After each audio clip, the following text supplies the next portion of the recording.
let's look back on the tournament. How would you rate the 2022 PDC World Championship overall?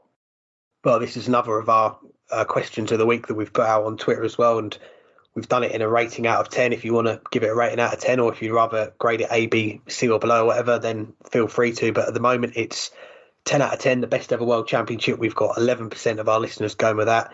8 or 9 out of 10, 57%. 6 or 7 out of 10, 30%. 5 or below going with 2%. So the majority going with that 8 to 9 bracket. And I tend to agree with the majority of our listeners there because, okay, before the Christmas break, I was probably looking towards maybe a 6 or a 7. There were some great moments during the first half of the tournament, if you like. We've got to mention the Willie Ball and 9-darter again. Was it the best 9-darter ever? You certainly thought it was. A lot of our listeners agreed with you on that one. But there were some great moments in that first half. The quality-wise, I was talking about 9-darters there, but overall, the first half of the tournament, and it's always hard, isn't it, to gauge the tournament looking at it overall with 96 players in it. There's a lot of darts to watch over those 3 weeks, but I think what we saw after the Christmas break, it definitely pushed the number up for me from a 6 or a 7 to a solid 8 out of 10. We touched on it in our last episode. Some of the games that we were seeing, it's just every day we were saying, is that the best game of the tournament? Oh no,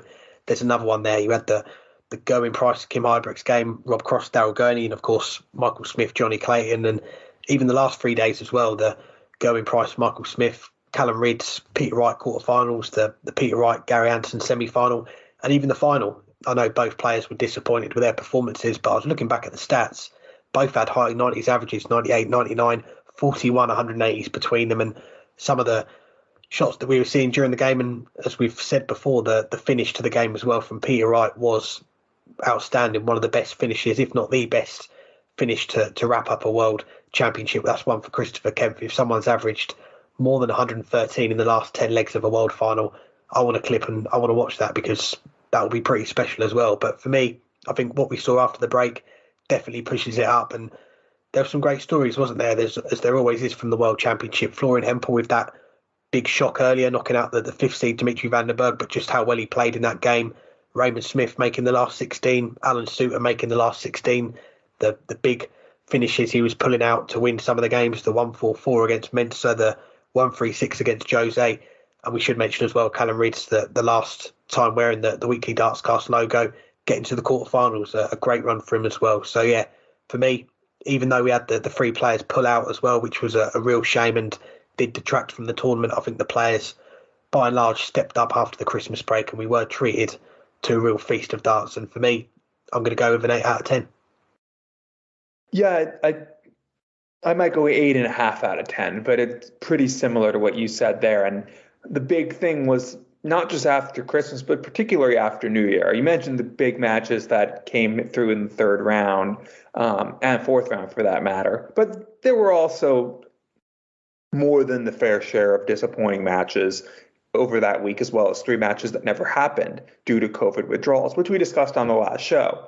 But what I think elevated this from being a relatively good World Championships to a very good World Championship overall was the play from the quarterfinals on. And yes, there were 2 bad quarterfinals, but there were also 2 absolute classics. That Michael Smith Gerwin Price match, which I think still, after the tournament is done, was the match of the tournament. One of the best matches ever on the Ali Pali stage. But also that Peter Wright Callum Ridds match was damn good as well. But then both semifinals were really good, including that Peter Wright Gary Anderson match, which, I mean, I think you can just look at the averages, and both of them averaging 104 and 10, almost 103 across 10 sets. Tells you how well they were playing and how Gary Anderson had to throw that to avoid getting whitewashed because of how well Peter Wright was doing, and managed to get 4 sets off Peter Wright, despite the fact that Peter Wright was clearly the better player on the day. That's how well, though, they were both playing to make sure that match could go nearly the distance. And then the final. Okay, neither of them averaged 100. It's the first time since the very first World Championships I watched 10 years ago that neither player averaged over a ton, but they were just short of it. And remember, that's over 50 legs. And really, you might as well say it was over 51 legs because the second leg of that match was a 28 darter. That was 2 legs in one. Take that leg out, they're basically both on the ton. They both averaged nearly a ton. As you said, they both played well off their best. It was a match that looked like they were both laboring, and they still averaged 99 and 98. And it was a very, very even match over 50 legs. It was a great final because of the fact that they were able to do that, despite the fact that you know that both of them had other gears that they could have found. And Peter Wright did find for the last 10 legs.